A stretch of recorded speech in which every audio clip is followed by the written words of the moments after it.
So guys, আজ বাপের জন্য প্রথমবার চলে গেছিলাম শ্বশুর বাড়ি। তো শ্বশুর বাড়িতে যে কি হলো, অতি সকাল সকাল 12টার সময় ঘুম থেকে উঠে চলে আসলাম রাস্তার দিকে, কারণ আজ উঠেছিল সুন্দর রোদ। সো তারপর বাড়ি যেতেই দেখি আমার বুলেটটার অবস্থা কি আছে। তো তারপরে বুলেটটার কাছে যে তেল মেল চেক করতে বসে পড়লাম, কারণ হচ্ছে বুলেটটা নিয়ে যাব এখন আমার শ্বশুর বাড়ি। শ্বশুর বাড়ি না, যাবো একটা জায়গায়। তো সেখানে যাওয়ার জন্য আমি বুলেটটাই চেক করতে লাগলাম যে কোনো প্রবলেম আছে কিনা। তো সব কিছু ওকে আছে। তারপরে আমি বুলেট নিয়ে এখন বাড়াবো রাস্তায়। সব বুলেট নিয়ে পেডেল মারতে মারতে মারতে মারতে রাস্তা দিয়ে হাঁটতে লাগলাম। হাঁটতে না, চালাতে লাগলাম বুলেটটাকে।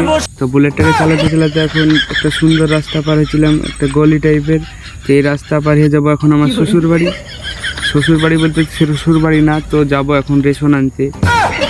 ফ্রি রেশন পাওয়া যাচ্ছে, তো রেশনটা না আনলে হয়, তার জন্য চলে গেছিলাম রেশন আনতে। তো সেখানে গিয়ে যা হয়। সো রেশন দেওয়া শেষ, তারপরে চলে এসলাম বাড়িতে। বাড়িতে এসে দেখি আদা রসুন পেঁয়াজ ভেন্ডি এইসব বিক্রি করতে চলে এসেছে আমার দাদু শ্বশুর। তো দাদু শ্বশুরের কাছে গিয়ে আমি একটা বেগুন দেখি। তো বেগুন দেখে তো আমার একটা কথাই মনে পড়ছে।